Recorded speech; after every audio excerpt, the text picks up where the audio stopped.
Los 17 binomios tienen 10 días para aceptar sus candidaturas ante el Consejo Electoral y así participar en las elecciones de 2025. El ataque que dejó 3 muertos y 2 heridos en Solanda, en el sur de Quito, y otro que destruyó un muelle privado en El Oro, son parte de una disputa al interior de un grupo narco. En Matapia, una de las juezas nacionales investigada por la Fiscalía por un fallo a favor de Wilman Terán, respondió con un recurso que presentó ante la Corte de Justicia. La asambleísta Lucía Jaramillo, de ADN, presentó una denuncia por violencia política de género en contra del alcalde de Guayaquil, Aquiles Álvarez. Chicago es la sede de la convención del Partido Demócrata, en la cual Kamala Harris aceptará formalmente la candidatura presidencial, mientras busca tomar ventaja frente a su rival, Donald Trump. La luchadora y medallista olímpica Lucía Yepes fue recibida con una caravana que recorrió varias calles de Quevedo en Los Ríos. El fenómeno conocido como superluna azul, que permite ver a la luna en mayor tamaño y brillo, se puede observar esta noche en todo el mundo. Buenas noches, amigos. Lunes 19 de agosto. Bienvenidos a Televistazo Estelar. Comenzamos con una nueva semana informativa contándoles que hasta el momento hay 17 binomios presidenciales que ya cumplieron con las primarias de las organizaciones políticas a las que representan.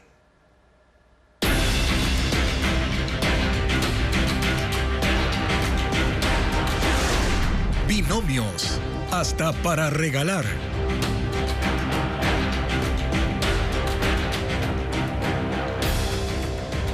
Los candidatos designados en primarias tienen 10 días para aceptar presencialmente sus postulaciones ante el Consejo Electoral. Este lunes 2 organizaciones políticas ya lo hicieron, sin embargo, aún pueden hacer alianzas. Patricio Díaz con las novedades del proceso electoral. Los 17 binomios presidenciales y los candidatos a la Asamblea deberán aceptar sus postulaciones de manera presencial ante el CNE hasta el 27 de agosto. Los primeros en cumplir este requisito para participar en las elecciones de 2025 fueron los postulantes de la Revolución Ciudadana, encabezados por la candidata presidencial Luisa González y su compañero de fórmula Diego Borja. Esta aceptación no implica que no puedan hacer alianzas. Aún pueden declinar o cambiar sus candidaturas para alcanzar la llamada unidad. El calendario electoral indica que las organizaciones políticas tienen hasta el 30 de agosto para firmar acuerdos de alianza, es decir, tienen 10 días para hacerlo. La Revolución Ciudadana dice que insistirá con la izquierda y otros sectores que quieran unirse. Estamos abiertos a ceder espacios, a abrir nuestras puertas. Y un acuerdo que se ha llevado con todos los frentes y movimientos políticos es un pacto de no agresión. Que la campaña política sea limpia, sea de propuestas. Pedro Granja fue el segundo candidato presidencial en acudir al CNE para aceptar su postulación por el Partido Socialista. Anunció que ellos buscan también alianzas, pero no con la Revolución Ciudadana. Cuestionó el llamado de González a un pacto de no agresión. No va a existir una alianza con un grupo que le pertenece a un solo hombre. A un hombre que hace mucho rato perdió el norte, el horizonte. A un hombre muy peligroso porque está llamando a agredirme. A un hombre que no sabe respetar ningún acuerdo entre caballeros y entre mujeres decentes. Su candidata a la vicepresidencia, Verónica Silva, también aceptó la postulación, así como los aspirantes a la Asamblea Nacional. Las organizaciones políticas tienen beneficios si alcanzan alianzas. Por ejemplo, los candidatos recibirán un 20% de fondos adicionales para promoción en medios de comunicación por cada organización política que se incorpore. Por ahora, se mantienen los 17 candidatos presidenciales, mientras no hay acuerdos. La proliferación de candidatos para las presidenciales de 2025, 17, evidencian las carencias del sistema político nacional. Las organizaciones, lejos de reinventarse, repiten los errores del pasado. Tal como está marcada la cancha, la ingobernabilidad para quien llegue al poder parece estar asegurada. Lenín Arteaga con un análisis. El país se pone en modo electoral como cada cierto tiempo y el paisaje es el mismo de siempre. Cientos de organizaciones políticas que más que partidos son siglas, cascarones vacíos. Empresas electorales que aparecen y se ofertan en tiempos de campaña y se convierten en una posibilidad de negocio con plata pública, porque la política en tiempos electorales la paga el Consejo Nacional Electoral. Los candidatos, decenas de ellos, llegan sin posibilidad alguna de ganar, pero saltan a la cancha porque lo que importa es estar ahí, en la línea de partida, por si acaso, porque nadie sabe si un lema en TikTok o una publicidad los catapultan a Carondelet. Todos saben que ganar no es lo importante, porque el que gana pierde, y quien llegue al sillón presidencial en un país donde la gobernabilidad es la utopía, tendrá que transar más allá de las reglas, más allá de la ética, para permanecer en el cargo. Todos saben que la cancha donde se juega el verdadero partido es en la Asamblea. Por eso hay tanto candidato presidencial, para arrastrar lo que más se pueda, para lograr aunque sea un asambleísta, quizás 14 y si se puede 46. Lo importante es estar allí, donde se juegan todos los intereses, donde toman cuerpo los cálculos, las maniobras, los juegos claros y oscuros de la política nacional. Por eso la Asamblea se encarga de que el acto de gobernar sea lo más complejo posible. La política nacional se ha reducido a lo que pasa en la Asamblea. Los partidos no son centros de formación permanente, no estudian, no construyen nada, no gestionan el presente ni visualizan el futuro, no forman cuadros, viven el día a día, no hacen debates, no se involucran con la sociedad ni generan vínculos con ella. El arte de pensar, de retar a los ciudadanos, de entender las cifras nacionales, de buscar alternativas, de hacer frente a un gobierno no con insultos sino con argumentos, de formar equipos que critiquen a los gobiernos con propuestas, están ausentes de la actividad política nacional. Esas son las causas de que el país sea ingobernable. Y como es ingobernable, hay 17 binomios presidenciales que, quieranlo o no, van a la campaña para generar mayor ingobernabilidad. Las Fuerzas Armadas y la policía crearon una unidad especial conjunta para enfrentar delitos como secuestros y extorsiones. Las investigaciones estarán bajo coordinación de la UNACE. Paul Romero explica de qué se trata. El incremento de delitos como secuestros y extorsiones obligó al bloque de seguridad a crear una unidad especial entre Fuerzas Armadas y policía para combatirlos. Por primera vez trabajarán de manera coordinada patrullas militares con la Unidad Antisecuestros y Extorsión de la Policía Nacional UNACE, que liderará las operaciones. Más de 200 uniformados de las dos instituciones se distribuirán en las provincias en donde hay más denuncias de extorsiones y secuestros, como El Oro, Los Ríos, Guayas, Santo Domingo de los Áchilas, Manabí, Santa Elena, Esmeraldas, Carchi, Sucumbíos y Orellana.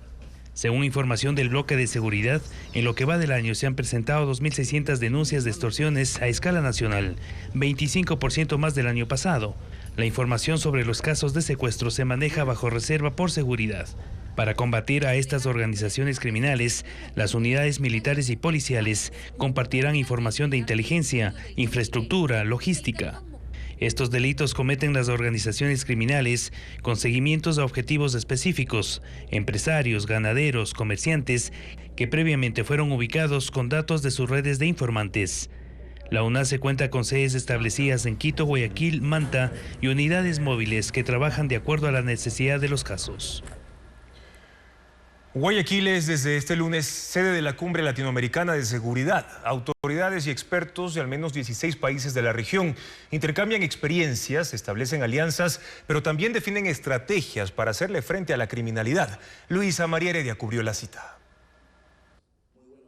Ministros de Seguridad de América Latina se aliaron en contra del crimen organizado, en el marco de una cumbre latinoamericana que se realiza en Guayaquil desde este lunes, con el propósito de abordar los desafíos de la región en el combate contra la delincuencia. El Banco Interamericano de Desarrollo y el Gobierno de Ecuador presentaron la Alianza para la Seguridad, la Justicia y el Desarrollo, con la que se busca que haya cooperación entre naciones. Y aportar asesoría técnica para enfrentar el crimen. Pero las metas de esta cooperación y los detalles de cómo se ejecutará no quedaron claros, porque la cumbre se desarrolla en medio de estrictos protocolos de seguridad y con limitado acceso para la prensa por la reserva con la que manejan la información discutida. Los organizadores ni siquiera precisaron cuántos países suscribieron la alianza, aunque en el evento las banderas daban cuenta de 16 países presentes. La alianza tendrá un respaldo financiero. El BID destinará 150 millones en los próximos 2 meses, de acuerdo con las aspiraciones del gobierno, a un programa de prevención de la violencia que apunta a implementar 2 iniciativas. Un nuevo modelo de servicio policial especializado en territorios con presencia de grupos de delincuencia organizada, que cuente con nuevas destrezas y capacidades tecnológicas. Y también centros de servicios sociales integrados para jóvenes en riesgo de ser reclutados por las bandas. Daniel Noboa inauguró la cumbre. Si los delincuentes se organizan para generar violencia y muertes, nosotros también debemos organizarnos al máximo nivel para cortar su financiación ilícita y desmantelar sus organizaciones criminales. En la cumbre se firmó también un memorando de entendimiento entre el Banco Mundial, la CAF y el BID para el desarrollo de estrategias y políticas públicas que también se enfocarán en la lucha a la criminalidad.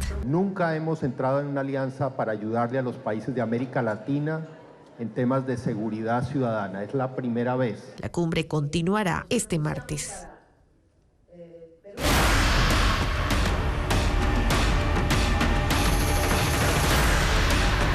Violencia. Bandas en disputa. Una balacera dejó a 3 víctimas mortales anoche en el sur de Quito. El hecho ocurrió en una zona comercial donde hay disputas de bandas por la venta de droga y también por las extorsiones. Carla Delgado con los detalles de lo ocurrido. Ayer a las 7 de la noche, los moradores de Solanda, uno de los barrios más populosos del sur de Quito, vivieron momentos de terror. Cuando en plena vía principal, la calle J, 5 hombres que caminaban fueron atacados a bala por 2 sujetos que se movilizaban en moto. 3 murieron, otros 2 fueron hospitalizados. La policía confirmó que los fallecidos tenían entre 22 y 25 años de edad. Las unidades investigativas se encuentran al momento recabando información, de igual manera para conocer tanto lo que son nombres y antecedentes de las personas. Presumen que el ataque fue por una disputa entre bandas, por zonas para la extorsión y venta de drogas. Los moradores del lugar lo sienten a diario. El viernes hubo también otra matanza con los vacunadores que están cobrando aquí. Hay mucha delincuencia, no hay policía. Esta tierra es de nadie. Es el 4º asesinato con las mismas características en un mes que ocurre en Solanda.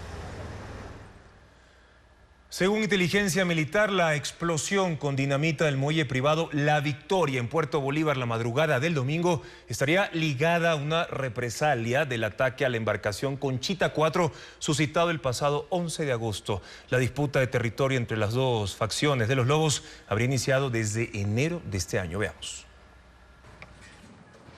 El ataque con explosivos al muelle La Victoria en el barrio Amazonas de Puerto Bolívar ha sido atribuido por inteligencia militar a miembros de la banda Sao Box como represalia por el incendio de la embarcación Conchita 4, que pertenecía a su cabecilla alias Mito. La embestida ocurrió a las 3:30 de la madrugada de este domingo, cuando 30 hombres con fusiles llegaron por mar y tierra, tomaron dinero en efectivo y luego destruyeron el atracadero con dinamita. El comandante de Infantería de Marina de El Oro, Marcelo López, señaló que el muelle es propiedad de alias Calaca, jefe de la banda de los Lobos en El Oro.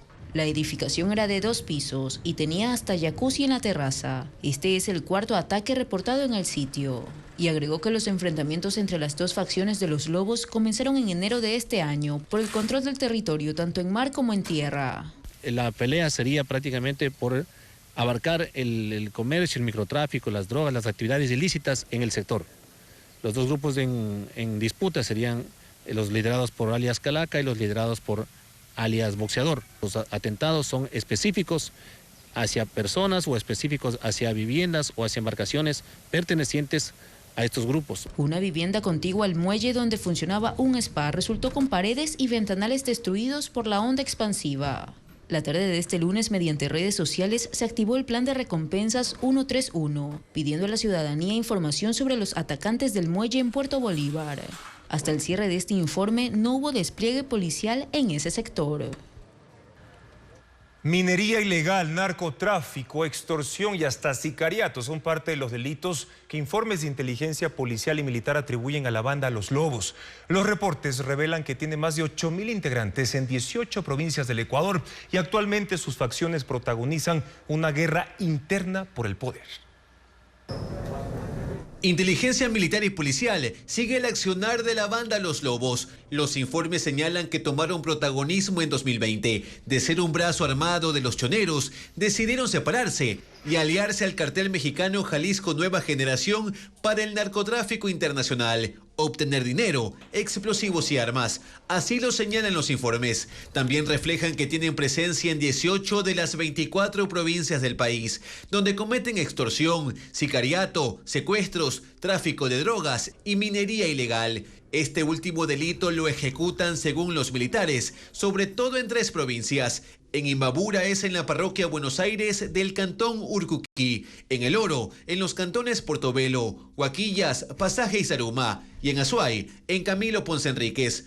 Los documentos anotan que los lobos se tomaron las minas para explotar el oro y comenzaron a extorsionar a las empresas formales. En ese marco, su interés por Camilo Ponce Enríquez aumentó por su ubicación cercana a zonas estratégicas como El Oro y Guayas. Además, en el cantón Azuayo, la mayoría de concesiones mineras son legales, maquillando su actividad, que según indican los reportes, puede generar 3.6 millones de dólares mensuales y facilita el lavado de dinero.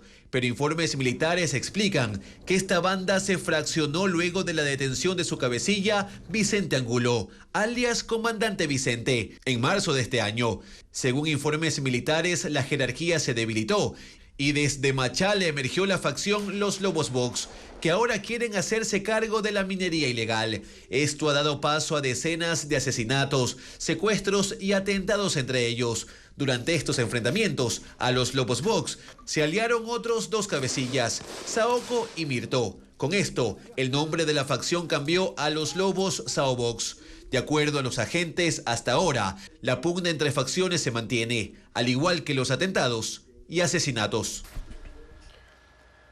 El presidente de Estados Unidos, Joe Biden, pasa formalmente la posta de la candidatura presidencial a Kamala Harris. Esta noche en Chicago ya comenzó la Convención Nacional del Partido Demócrata en medio de una campaña revitalizada que anticipa una reñida contienda electoral entre Harris y el expresidente Donald Trump. Pedro Jiménez preparó un reportaje. United Center en Chicago recibe desde hoy y hasta el jueves a unas 50.000 personas por día. Son delegados del Partido Demócrata y asistentes a la convención que confirmará a Kamala Harris como candidata, pero que en esta primera jornada servirá también para reconocer la trayectoria política de Joe Biden, 46º presidente de los Estados Unidos, que el 21 de julio renunció a su aspiración de ir por la reelección, abriendo el camino para un relevo que despertó el entusiasmo en una amplia gama de votantes, entre ellos jóvenes, mujeres y minorías. En esta primera jornada se escucharán los discursos de Biden y también de Hillary Clinton, que en 2016 fue la primera mujer candidata a la presidencia por el Partido Demócrata. Mañana estará el expresidente Barack Obama, el miércoles el también exmandatario Bill Clinton y Kamala Harris con su candidato a vicepresidente Tim Walz estarán en el último día. El Partido Demócrata llega a este momento luego de una campaña cuesta arriba, cuando Biden era candidato y veían que era una elección casi perdida frente a Donald Trump. Hoy, en cambio, Harris logra una ligera ventaja, pero ninguno asegura todavía los votos electorales que conviertan a uno o a otro en presidente. Kamala Harris, mientras tanto, llega con un mensaje progresista enfocado en las libertades, pero presionada al mismo tiempo por la economía y la inflación.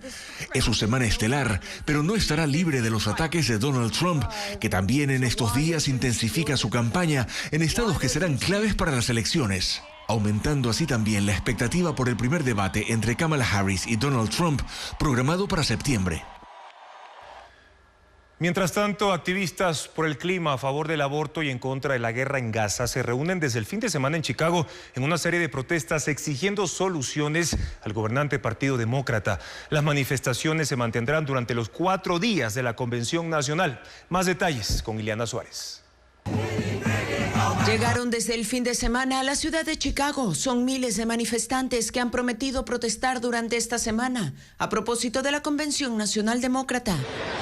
Una de las manifestaciones de más de 1000 personas exige apoyo a la causa palestina. Gritan consignas en contra del presidente Joe Biden por proporcionar ayuda a Israel para la guerra en Gaza. Pero también hay cientos de personas que exigen que se restablezca la sentencia Roe versus Wade, que garantizaba el derecho al aborto en Estados Unidos y que fue derogada por el Tribunal Supremo hace 2 años. Además, han llegado grupos a favor de los derechos de la comunidad LGBTIQ y activistas climáticos. Se reúnen en calles y parques cercanos al estadio United Center, sede de la convención, en torno a la cual se ha desplegado un cerco de seguridad. Las marchas iniciaron el domingo, por lo que se puede ver gran presencia policial. La alcaldía de Chicago accedió a dar permisos para las múltiples demostraciones. Incluso han permitido la instalación de escenarios y de sistemas de sonido. Las autoridades estiman que hoy participan unas 20.000 personas en las protestas y que se mantendrán en la ciudad hasta el jueves por la noche, cuando termine la convención. En Matapia, una de las 2 juezas investigadas por cambiar de cárcel a Wilman Terán presentó un habeas corpus en contra del fiscal Wilson Toainga. La Corte Nacional reaccionó enseguida y ya fijó fecha para la audiencia. Informa Jacqueline Rodas. La polémica que provocó el allanamiento a la casa y el despacho de las juezas en Matapia y Catherine Muñoz no termina. Tapia presentó un habeas corpus que resolverán la mañana de este martes 3 de sus compañeros, el presidente de la Corte Nacional, José Swing, y los jueces Gustavo Durango y Rosana Morales. En Matapia rechaza que el fiscal Wilson Toainga haya dispuesto su localización, inmovilización y traslado sin esposas a la Fiscalía para que rinda versión y pide que se fije fecha para que acuda sin custodia policial. Las 2 juezas fallaron a favor de Wilman Terán, procesado y preso en los casos Metástasis e Independencia Judicial, y ordenaron su traslado de la cárcel La Roca de Guayaquil a la cárcel 4 de Quito. Por esta sentencia constitucional, la Fiscalía las investiga por cohecho. En los allanamientos del pasado viernes, la policía encontró estas acciones de personal que dan cuenta de la contratación del hijo de Tapia y su posterior ascenso en el Consejo de la Judicatura cuando Terán era presidente. La jueza asegura que Wilman Terán no supo de esa contratación y que eso no configura un delito. La Fiscalía respondió a las críticas por el operativo del caso, bautizado como Confortable, explicando que fue autorizado por un juez de la propia Corte Nacional que verificó la petición, que este tipo de técnicas de investigación le ha permitido preservar información que luego ha sustentado sólidos procesos penales y que los casos Metástasis, Purga y Plaga han confirmado que el sistema judicial ha sido aliado de los grupos de delincuencia organizada. En Matapia defiende su fallo, señala a los abogados del Estado por no rebatir los argumentos de Terán y anuncia un pedido de error inexcusable en contra de su compañero Pablo Loaiza, el conjuez que autorizó el allanamiento. El Ministerio de Educación abrió una convocatoria para contratar 2.000 docentes en planteles fiscales y fiscomisionales. Además, la vía Cuenca-Girón Pasaje en Azuay estará cerrada del 21 al 23 de agosto. El detalle de estos y otros servicios con Luis Alfredo Zúñiga.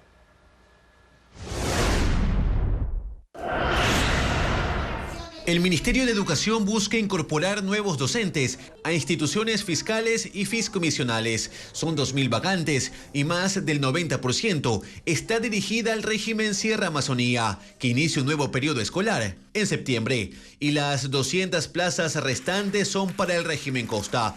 Las postulaciones se realizarán hasta el 21 de agosto en el portal web educacion.gov.es/educempleo. Los aspirantes deben contar con un título de tercer nivel registrado en la CENESID y pasar por un proceso de selección en el que se evaluarán conocimientos, experiencia laboral y formación académica. Los que resulten seleccionados tendrán un contrato ocasional y nombramiento provisional.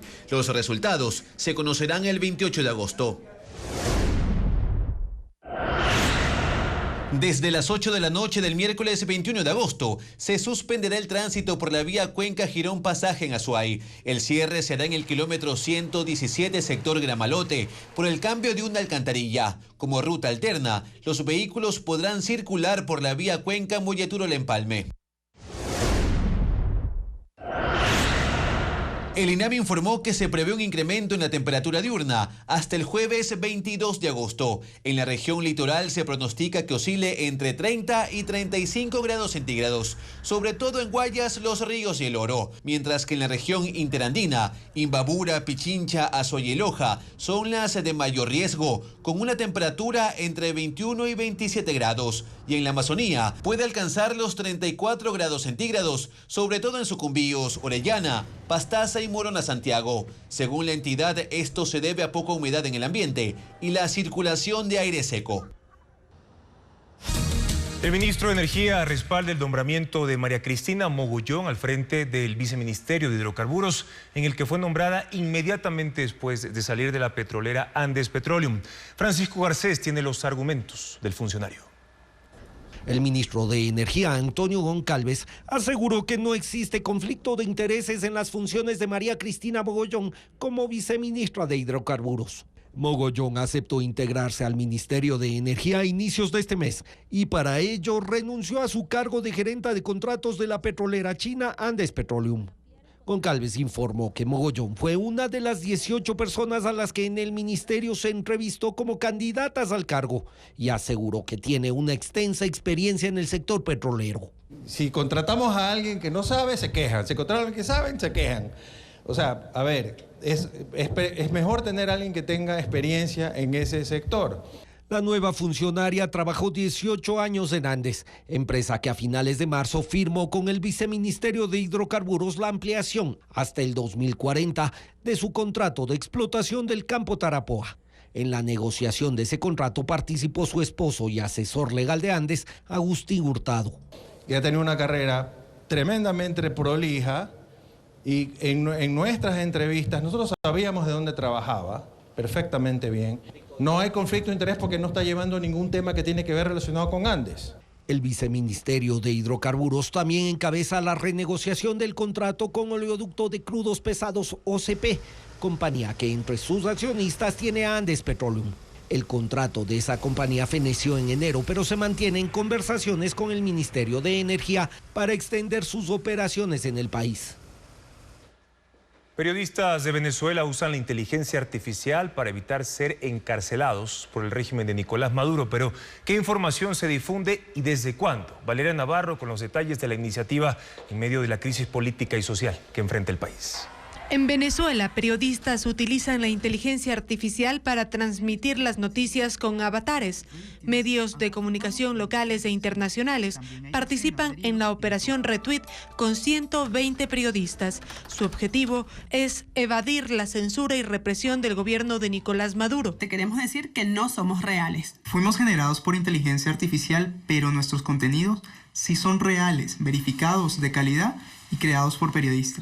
El 14 de agosto se publicó la primera entrega informativa, dura 1 minuto con 13 segundos y comparan las cifras gubernamentales y de ONGs sobre personas detenidas tras las elecciones del pasado 28 de julio. Este lunes 19 de agosto, en su cuarta publicación, se exponen los datos sobre la actividad del régimen de Maduro en la red social X antes de las elecciones y luego de la jornada electoral como uno de los factores para que el presidente decida bloquear X en Venezuela. Según el Instituto Prensa y Sociedad, después del 28 de julio ha habido 79 ataques contra la prensa. En este caso, la inteligencia artificial no se usa como una moda, sino como una alternativa para defender la libertad de expresión.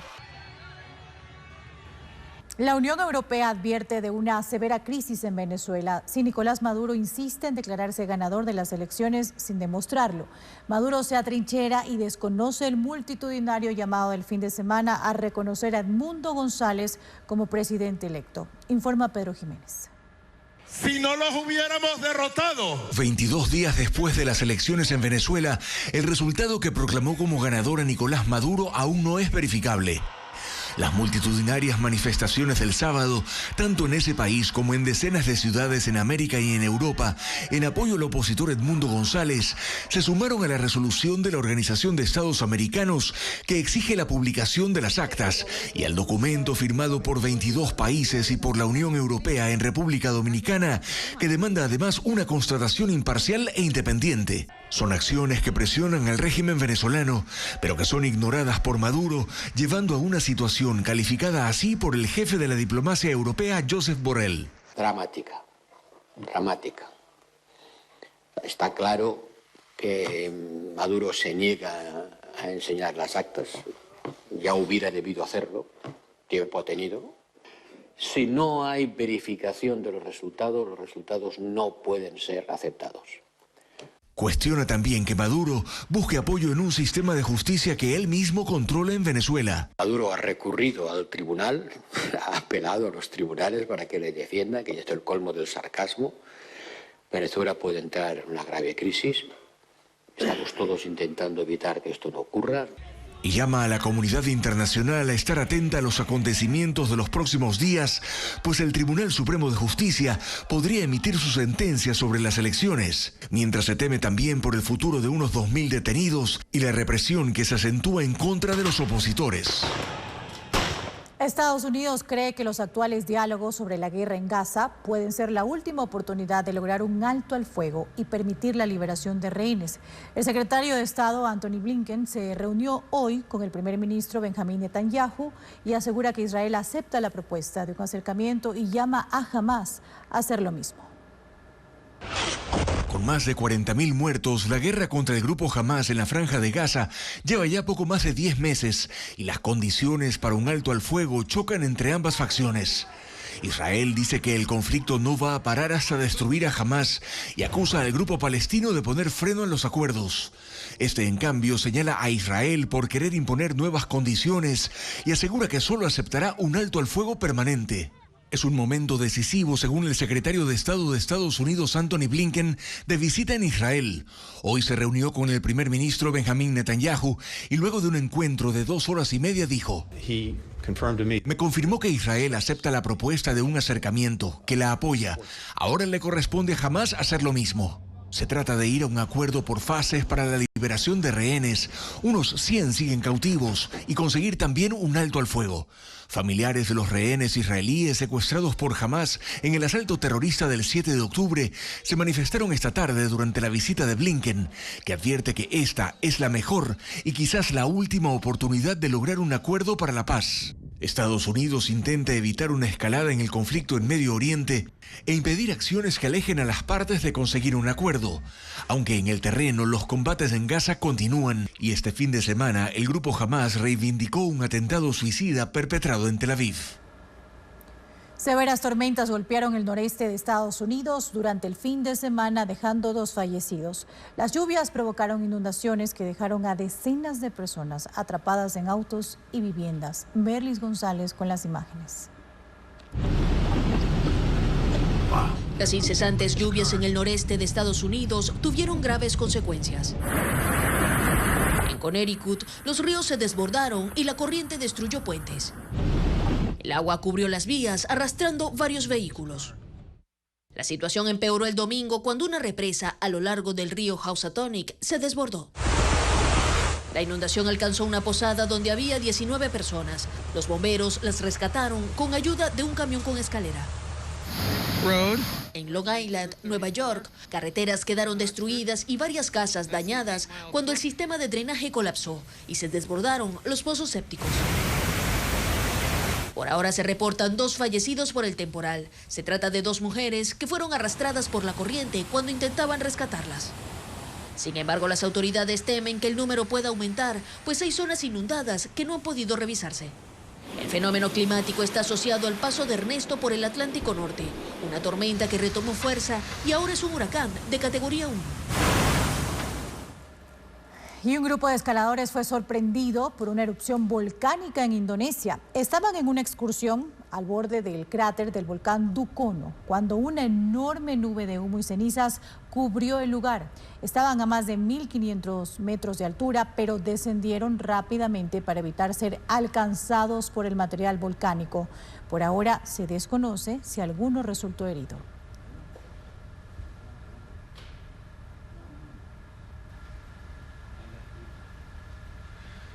Danza, exposición de pintura de 18 artistas y hasta una propuesta teatral infantil son las actividades culturales más destacadas. Vanessa Robles con el repaso de las propuestas escénicas para este inicio de semana. Su sueño de juntar la costa con la sierra se hará realidad. A toda máquina es la obra infantil que se presenta en Quito en el Teatro del Centro Comercial Iñaquito. El público acompañará a Loco, Motora y Boogie en la aventura que desafía a la nariz del diablo, mostrando la historia del tren más difícil de construir en el mundo. Las funciones serán este 24 y 25 de agosto a las 3 de la tarde.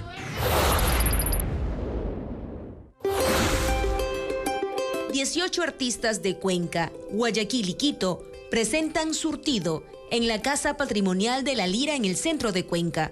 Una exposición conformada por 40 obras que, según los autores, cuestionan las realidades sociales en educación, salud, violencia y valores. La muestra gratuita estará disponible hasta el 14 de septiembre.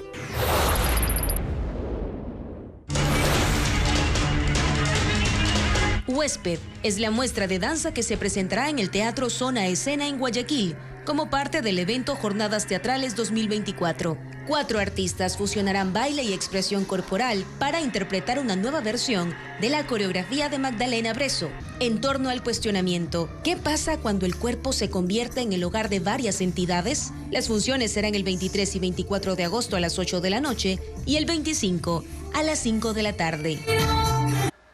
El Metro de Quito ya cuenta con el proceso de licitación para contratar el servicio de mantenimiento preventivo y correctivo. En el portal de compras públicas consta una convocatoria por 55 millones de dólares, pero por el corto tiempo para la presentación de ofertas levanta las alertas de un posible direccionamiento del contrato a la empresa constructora. El Metro de Quito ha hecho 37 millones de viajes. La infraestructura está funcionando más de 8 meses y apenas el pasado viernes se colgó en el portal de compras públicas el proceso de licitación para contratar el servicio de mantenimiento preventivo y correctivo de toda la infraestructura del Metro de Quito. El proceso está por 55.283.700 dólares. Incluye los túneles, estacionamientos, garajes y talleres. Dentro del proceso también está el mantenimiento de los sistemas electromecánicos y de telecomunicaciones.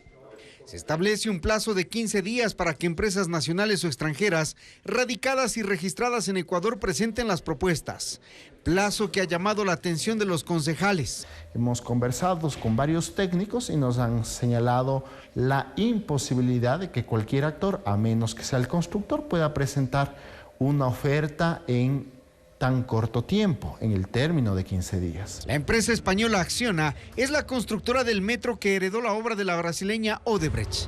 Acciona concluyó la obra civil, el equipamiento y los sistemas electromecánicos y de telecomunicaciones por 1.538 millones de dólares. Técnicamente estaría en capacidad de dar el mantenimiento, pero mantiene deudas con la ciudad. Parecería que hay un solo oferente en la ciudad, ¿no? Habrá que ver este contrato de mantenimiento correctivo y preventivo, si se le asigna o no a la empresa Acciona, ¿no? La extensión hasta el mes de diciembre del contrato de mantenimiento se le asignó a Acciona, 18 millones de dólares más. Acciona debió entregar el Metro de Quito en noviembre del 2019 y aún no lo hace. En 11 ocasiones se le ha dado prórrogas para que proceda y tiene multas por incumplimiento por sobre los 200.000 dólares. En este contrato no consta el mantenimiento de estaciones, que será parte de otro proceso. La contratación para el mantenimiento de la infraestructura del metro se hará para los próximos 5 años. Hasta el 18 de septiembre se conocerá si hay ofertante ganador o se declara desierto. 3 trabajos considerados críticos se ejecutarán en Toachi y Pilató en los próximos meses. Antes de que esa central pueda entregar energía al país, su funcionamiento es clave para reducir los impactos de la crisis de generación en el Ecuador. Francisco Garcés tiene los detalles de esa obra. Una vez que el agua del río Toachi empezó a pasar por las compuertas de la represa, inició la última etapa de construcción de la hidroeléctrica Toachi-Pilatón. Antes de que la casa de máquinas Ayuriquín empiece a entregar 204 megavatios, se deben hacer trabajos esenciales. El primero es la reparación del túnel de presión de 6 kilómetros desde la represa hasta la casa de máquinas. Lo hace el Cuerpo de Ingenieros del Ejército, que derrocó una sección y repone la estructura de acero. Inyecta concreto hacia la roca en la montaña para estabilizarla. El segundo trabajo empezará en los próximos días, cuando el túnel de desvío del Toachi esté seco. Será inspeccionado y una vez que esté en condiciones será sellado. Solo en ese momento las compuertas de la represa se cerrarán y el agua empezará a acumularse. No será un proceso inmediato. El embalse subirá 1 metro por día para comprobar la estabilidad de los taludes, la presión sobre la presa y su impermeabilidad. El embalse, que tendrá 3 kilómetros de extensión y acumulará 8 millones de metros cúbicos de agua, se llenará en 70 días. Solo cuando eso pase y todos los equipos estén listos para funcionar, empezarán las pruebas de las 3 turbinas de la Casa de Máquinas Ayuriquín. Estos trabajos principales y otros anexos deberán estar listos a inicios del próximo año y, según las autoridades del sector eléctrico, la central estará funcionando en los primeros 4 meses del 2025. Toachi Pilatón es la única hidroeléctrica que entrará en funcionamiento el próximo año, cuando haya cumplido 17 años de construcción. Acabará costando más de $1.000 millones, pese a que en el 2007 Odebrecht empezó su construcción con un presupuesto de $366 millones. Por el proyecto pasaron la china CWE y la rusa Interrao, que abandonaron la obra y demandaron al Estado por $190 millones. Ahora termina la construcción la también rusa Tiasmash y el Cuerpo de Ingenieros del Ejército. Las empresas de seguridad tienen dudas para cumplir con la orden del ECU 911, que busca alimentarse de otros sistemas de videovigilancia. Los municipios, en cambio, señalan que ya se trabaja de manera conjunta con el sistema central. Diego Puente describe los obstáculos de la parte técnica y legal para su aplicación. La resolución del ECU 911, que obliga a las entidades públicas y privadas relacionadas con la seguridad y atención de emergencias a conectarse a un solo sistema de videovigilancia, deja dudas. Por ejemplo, ¿cuáles y cuántas entidades privadas deberán hacerlo? ¿Cómo se conectarán? ¿Y a qué sistema? Las empresas de seguridad, que según la resolución deberán ser parte de este sistema nacional, no han tenido conversaciones con el ECU 911 y creen que la medida será difícil de aplicar. Ciertas cámaras no se integran al ECU 911 o no tienen, y eso es lo que está pidiendo la resolución del ECU 911, en el sentido de que se entreguen las claves, se entreguen el acceso para ellos. En la parte técnica, cada empresa maneja software diferentes, distintos tipos de cámaras y diferentes sistemas de transmisión, por lo que requieren más datos de la plataforma que habilitará el ECU 911. La parte legal también genera dudas. Las empresas de seguridad solo operan las cámaras, pero los dispositivos son de propiedad de la compañía o la persona que contrata el servicio, por lo que no se conoce el alcance que tendrá la resolución para zanjar esta diferencia. Si bien llegamos o podemos llegar a instalar esa infraestructura, no somos más que unos usuarios, puesto que es una infraestructura adquirida por la compañía. No se entiende hasta dónde son los parámetros, cuál es el alcance o cuál es la visión que tiene a futuro. La resolución vigente desde el 12 de agosto también obliga a las empresas a entregar un espacio físico y personal para que opere el sistema interconectado, sin dar detalles de cuáles serán sus funciones para no cruzarse con la videovigilancia que ya hace el Estado. Por otra parte, los municipios y todas las instituciones públicas en materia de seguridad, gestión de riesgos y atención de emergencias deben integrarse a la plataforma. Desde los cabildos con mayor población indicaron que ya son parte de este sistema y creen que la resolución busca incluir a las ciudades más pequeñas. Al menos 7 bandas delictivas se disputan territorio en Quito. La organización Los Lobos es el grupo con mayor presencia en la capital.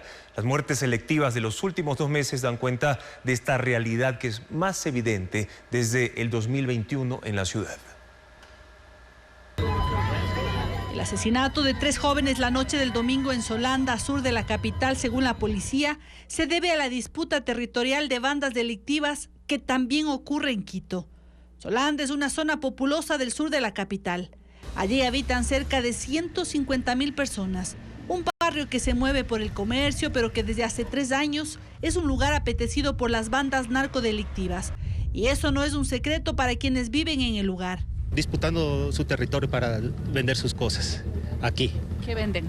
Por ejemplo, aquí venden de todo un poco. Venden la marihuana, la droga, venden de todo. Bandas que dejan huellas y pistas, signos que incluso están muy cerca de las cámaras de seguridad, pero nada los atemoriza, como estas zapatillas que en el mundo delictivo alertan que aquí se vende droga. Quienes dan sus testimonios prefieren no mostrar su rostro, pero no dejan de indignarse por lo que allí ocurre. Yo ya prácticamente en la noche ya no salgo, a partir de las 6 yo ya no salgo. Está por todos lados los vacunadores que fuman la droga. El investigador Arturo Torres dice que la disputa territorial entre bandas por zonas para la extorsión y venta de drogas se acentuó desde 2021, un fenómeno que está lejos de ser controlado.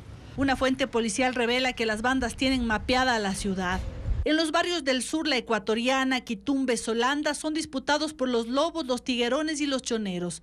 En la Ferroviaria, los Latin Kings. En el norte, Comité del Pueblo, La Bota, los Tiguerones. Calderón, Latin Kings. Disputan espacios en el norte, centro y sur, el Cuartel de las Feas. L7, los Lagartos, que son brazos armados de las bandas más grandes, pero que también buscan tener protagonismo.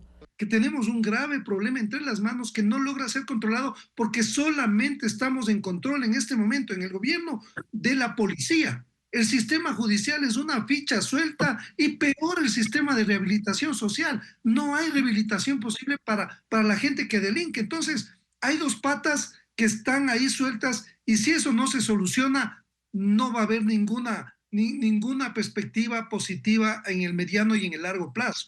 Hechos violentos que cada vez son más frecuentes y similares. Barrios populosos, muertes selectivas. Y en medio de las interrogantes y la zozobra de quienes nada tienen que ver con esa guerra.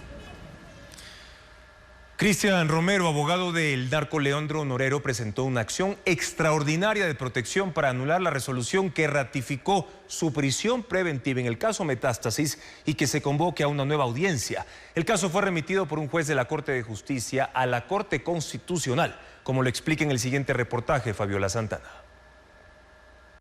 Uno de los abogados que compró sentencias para favorecer al narcotraficante Leandro Norero en el sistema de justicia ordinaria busca ahora la intervención de la Corte Constitucional. Desde la clandestinidad, Cristian Romero presentó una acción extraordinaria de protección porque según él se vulneraron sus derechos cuando se resolvió su apelación a la prisión preventiva en el caso Metástasis. En ese entonces, el tribunal dispuso que se mantenga su boleta de captura. Romero es acusado por la Fiscalía por pagar sobornos a jueces y dar la apariencia de legalidad a las resoluciones acordadas para el narco. En la acción se queja del tribunal porque según él no le dio tiempo para defenderse y no dio respuestas a sus alegaciones. El conjuez Vinicio Rodríguez ordenó que el expediente de Metástasis se remita a la Corte Constitucional para el tratamiento de la acción extraordinaria de protección. Con esto las diligencias del caso son llevadas a otro escenario en una nueva maniobra de deslegitimación. Antes lo intentaron en la Asamblea Nacional cuando la Comisión de Fiscalización encabezada por el correísmo pretendió que la fiscal general se confronte con uno de los procesados prófugos, Ronnie Aliaga. También cuando Wilman Terán hizo acusaciones públicas en la misma asamblea en contra de Diana Salazar. Incluso en la Corte Nacional han buscado incidentar el proceso. El juez que inició en el caso, Felipe Córdoba, se excusó por conductas hostiles de Terán y Daniel Salcedo y los imputados presentaron escritos para impedir la instalación de la audiencia en la que la Fiscalía los acusaría. Esa audiencia se instaló el jueves pasado y si no hay nuevos incidentes se retomará en septiembre. Mientras tanto, Romero sigue prófugo. Este miércoles empieza el juicio por el presunto tráfico de influencias ejercido por la Judicatura en la Corte de Pichincha para que Guadalupe Llori se mantuviera como presidenta de la Asamblea Nacional en el año 2022. Legisladores e incluso el expresidente de la República, Guillermo Lasso, están entre los testigos convocados. Jacqueline Rodas con más información. Los exvocales del Consejo de la Judicatura, Juan José Morillo y Maribel Barreno, y el expresidente de la Corte de Justicia de Pichincha, Vladimir Jaya, serán juzgados por tráfico de influencias. El Tribunal de la Corte Nacional, conformado por los jueces Julio Inga, Felipe Córdoba y Pablo Loaiza, fijó la audiencia para este miércoles, cuando la Fiscalía, la Procuraduría y los 3 procesados presentarán sus pruebas. El caso Vocales, como lo nombró la Fiscalía, se originó el 2 de junio de 2022. Ese día los involucrados se reunieron en una oficina privada con más funcionarios. La jueza Maritza Romero los grabó y dijo que entregó el audio al entonces titular de la Corte Nacional y ahora candidato presidencial Iván Saquicela. La grabación se filtró. Los intervinientes hablaron sobre la acción de protección presentada por Guadalupe Llori para quedarse en el cargo de presidenta de la Asamblea Nacional. Les voy a hacer frontal y sincera cuestión de confianza. El presidente de la República personalmente me ha llamado el día de ayer y me ha pedido que si es posible apoyar, que se le apoye en relación a este tema. Porque creo que usted tiene una confianza y agradezco por esa relación, igual Mari. Entonces hay un pedido formal para que se apoye esa circunstancia. Yo quisiera que usted le revise el tema, le analice cómo está la circunstancia y puedan resolverlo en el menor tiempo posible. Entre los testigos convocados está el entonces presidente de la República, Guillermo Lasso, las asambleístas Viviana Veloz y Pamela Aguirre, el expresidente de la Asamblea, Virgilio Saquicela, y su primo Iván Saquicela. Concluida la audiencia de juicio y la deliberación, el tribunal informará si los declara culpables o inocentes. Se exponen a una pena de 3 a 5 años de prisión. El caso Vocales fue uno de los procesos por los que el Consejo de la Judicatura, dirigido por Wilman Terán, destituyó ilegalmente al juez nacional Walter Macías, quien luego volvió a su cargo por orden constitucional, aceptó la acusación fiscal y los llamó a juicio. El sábado concluyó el plazo para que las primarias de las organizaciones políticas que quieren participar en las elecciones de 2025, 17 binomios fueron designados. Patricio Díaz informa quiénes son los postulantes que buscan la presidencia de la República. La elección presidencial de 2025 puede ser la de mayor número de candidatos después del regreso a la democracia en 1979. 17 binomios fueron designados por el mismo número de organizaciones políticas. El sábado se confirmaron los últimos 4 movimientos que aún tenían pendientes sus primarias y la papeleta hasta ahora quedó así. Por Centro Democrático, José Serrano buscará la presidencia. Ana Bernal va por la vicepresidencia. A Unidad Popular la representarán Jorge Escala y Pacha Terán. Andrea González y Galo Moncayo son el binomio de Sociedad Patriótica. Pueblo, Igualdad y Democracia se decidió por el ex general de policía Víctor Arauz para la presidencia y Cristina Carreira para la candidatura a la vicepresidencia. Luisa González y Diego Borja representarán a la Revolución Ciudadana. Henry Kronfle y Dayana Pasley al Partido Social Cristiano. El presidente Daniel Noboa va por la reelección con María José Pinto como candidata a la vicepresidencia. Luis Tillería, que en principio se propuso por el Movimiento Amigo, terminó en Avanza y lo acompañará Carla Rosero. Carlos Rabascal y Alejandra Rivas son el binomio de Izquierda Democrática. Juan Iván Cueva y Cristina Reyes participarán por Amigo. Pedro Granja y Verónica Silva son los candidatos del Partido Socialista. Pachacuti ratificó a Leonidas Issa y será acompañado por Katiuska Molina. El expresidente de la Corte Nacional de Justicia, Iván Saquicela, se presentará por Democracia Sí, junto a Marta Rizzo. Creo se decidió por Francesco Tabacchi y Blanca Sacancela. Jan Topic fue el último en confirmar su participación. Buscará la presidencia por Suma en lugar de Pedro Freile. Lo acompaña la comunicadora María Cristina Calderón. Construye participará en 2025 con Henry Cucalón y Carla Larrea. Mientras que el Movimiento Reto apuesta por Eduardo Sánchez y Katia Caicedo como su binomio. Si bien estos candidatos pasaron las primarias, deberán cumplir otros requisitos para ser formalmente acreditados para la carrera presidencial. Y recién se podrán inscribir entre el 13 de septiembre y el 2 de octubre.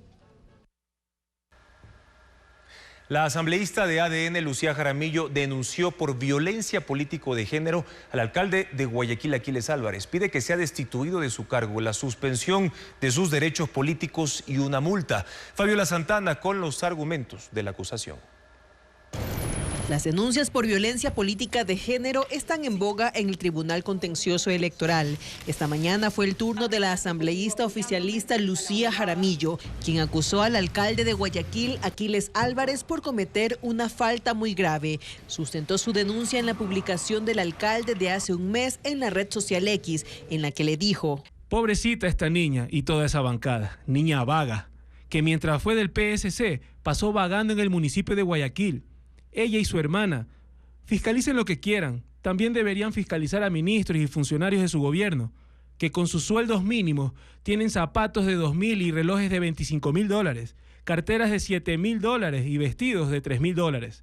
¿De dónde sacan esos recursos? Fiscalícense ustedes también, vagos, sabidos, pillos. La publicación fue en respuesta a la creación de un frente parlamentario para investigar el tráfico de combustible del caso AAA que vincula a la empresa de Aquiles Álvarez y sus hermanos. El señor Aquiles se refirió hacia mí con términos denigrantes, con insultos, cuando yo nunca le falté el respeto. Nosotros, y quiero agradecer a mis compañeras de bancada que están aquí presentes, junto a mi equipo de abogadas, vamos a demostrar con esta denuncia que aquí sí existe violencia política de género, que este sí es un caso evidente y fundamentado. La asambleísta pide para Álvarez la destitución del cargo, la suspensión de sus derechos políticos y una multa. El TCE deberá sortear el caso para que un juez resuelva si admite o no el proceso. Hay crisis en la Facultad de Medicina de la Universidad de Guayaquil. Casi la mitad de sus egresados reprobó el examen que los faculta para ejercer como médicos. Hoy, en contacto directo, el exministro de Salud, Luis Sarracín, asegura que la culpa recae en los docentes más que en los estudiantes. Fue una caída estrepitosa. Al examen se presentaron 423 médicos egresados de la Facultad de Medicina de la Universidad de Guayaquil. Aprobaron 221. Eso quiere decir que el 47,7% no pasó la prueba. Y que algunos estudiantes reprueben es normal en cualquier lado. Pero casi la mitad, suficiente para encender las alertas. Que están muy mal formados y que no es culpa básicamente de ellos, en parte posiblemente porque no le pusieron el entusiasmo y la tónica que requerían para poder formarse bien, y en otra parte el cuerpo docente que jamás les exigió ni les preocupó el camino que llevaban desde el punto de vista formativo. Sostiene que gran parte del éxito de un estudiante tiene que ver con la capacidad del maestro y asegura que lo dice con conocimiento de causa. Él mismo ha sido docente durante los últimos 52 años. La culpabilidad básica recae en el ente formativo.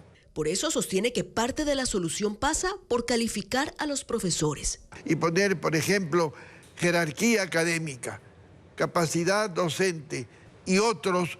Podría en alguna facultad poner un alumno. El profesor José Pérez, a las alumnas a las que quiere promover, lo hace y le sube los puntos acostándose con ellas. Con los estudiantes de sexo masculino les pide materiales de construcción o bebidas alcohólicas. Pero claro, no solo habría que evaluar a profesores, a todo el cuerpo administrativo también. Establecer criterios matemáticos precisos de qué es lo que está pasando.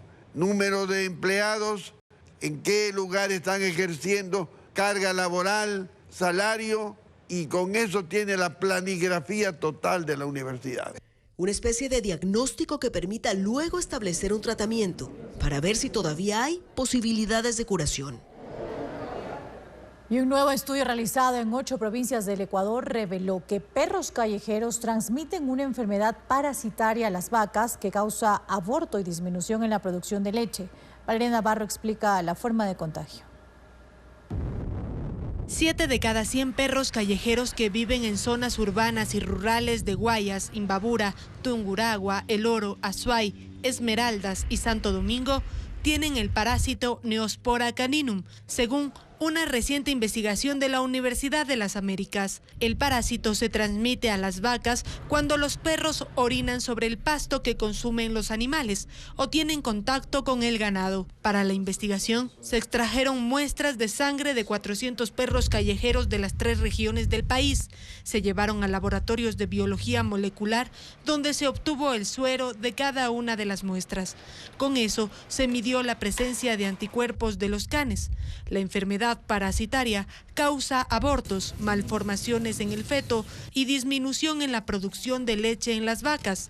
No tiene repercusiones en los humanos, pero sí provoca los mismos efectos si un perro casero es contagiado. Si hay altos niveles de afectación al ganado, los productos se pueden encarecer.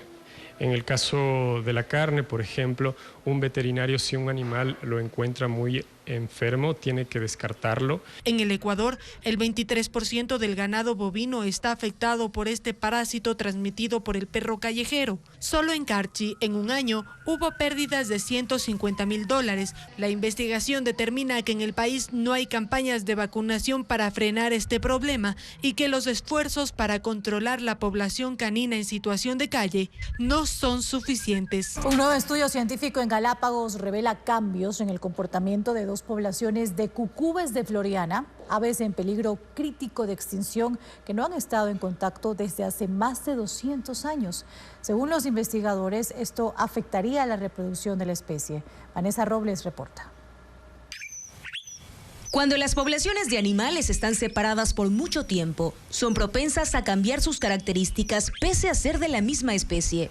Esto le ha sucedido a dos grupos de las aves denominadas cucúbes de Floriana, que han permanecido aisladas desde hace casi 2 siglos. En el islote Gardner habitan unos 400 individuos, mientras que a 16 kilómetros de distancia, en el islote Champion, viven aproximadamente 80 cucúbes, según la reciente publicación de la revista científica Pacific Conservation Biology.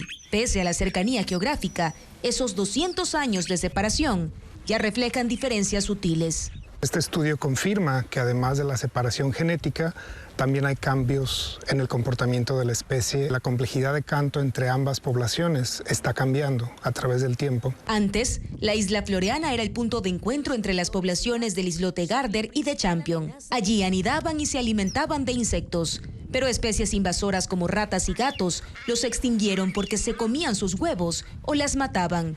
Y así quedaron incomunicadas. Durante 3 años, investigadores de Massey, Universidad Nacional de Nueva Zelanda, junto a la dirección del Parque Nacional Galápagos, recorrieron los islotes para tomar muestras y verificar los cambios. Según el estudio, esta especie, que es única de Galápagos y está en peligro de extinción, podría recuperarse si logran reintroducirla en las 17.000 hectáreas de la isla principal. La reintroducción de la especie a la isla de Floriana va a facilitar ese intercambio genético, utilizando individuos de ambas poblaciones. Para concretar esta meta, los responsables del parque comenzaron un plan desde 2023, eliminando a las especies foráneas y reforestando Floriana.